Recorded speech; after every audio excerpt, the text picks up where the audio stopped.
Stop. Do not go to Egypt. You could be very similar to me. You might be thinking about applying abroad to study medicine or dentistry. Do not make the same mistake I did and get yourself into Egypt. It is not as good as it has been made out to be.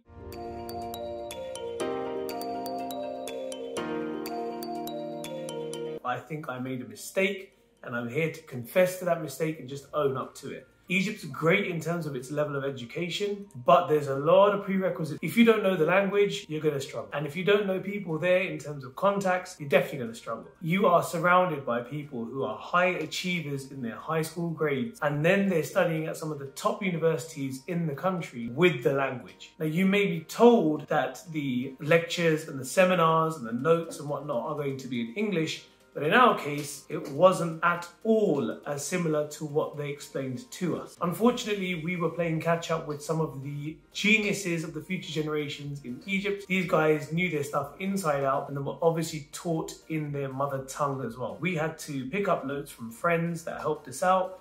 We had to learn stuff ourselves through a lot of self-studies. Going to any lectures was pretty futile because everything was in their language. It just wasn't easy for us to actually cope with the workload and stay on top of things. Now, one of the biggest issues in Egypt is also the amount of bureaucracy. There's a lot of paperwork and hardly anything can be done online. If you think it's a university where you have portals and email addresses to get in touch with people, it's not the case. You will really have to know everybody that works in the system, and you have to get to the right person during their office hours to get your point across. For example, if we wanted extra tuition because we didn't speak the language, extra classes, or we needed more staff in our classes to aid with us foreign students, you'd have to speak to a certain person or a certain vice dean, for example, at a certain time, at a certain place, in a certain office. The list would go off. And if you were unlucky like we were and you didn't know anyone in these offices, you are pretty much screwed. You will sit in a line all day long in the heat and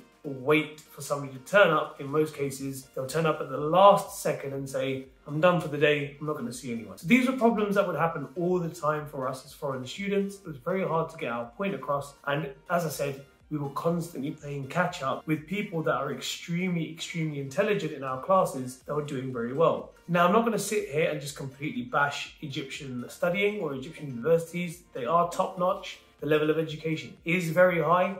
And when it comes to clinical and practical work, there's a lot to take on. It's very helpful in that sense. However, it's still very tough without the language on your side.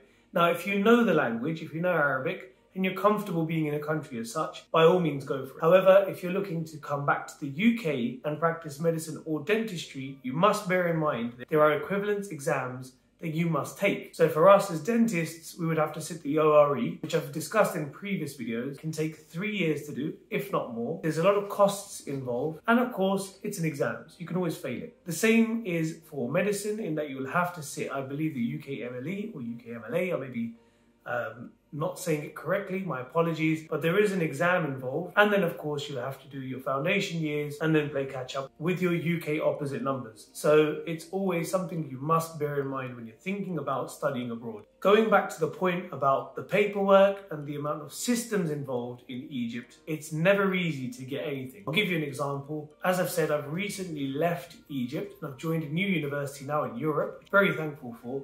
But I actually applied for my documentation from Egypt 4 months ago. And I've only just entered this university now, the one I've just taken on board.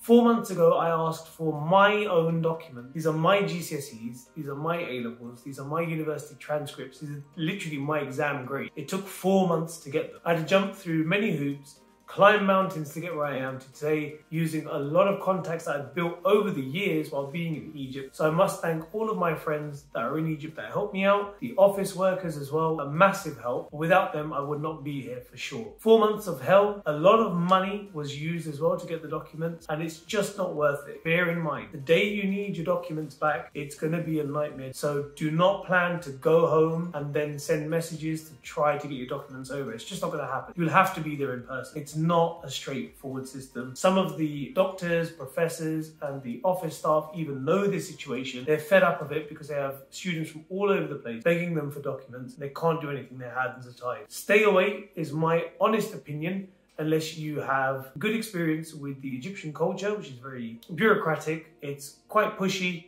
It's a lot of high energy. It's a lot of long waiting, very hot and stuffy.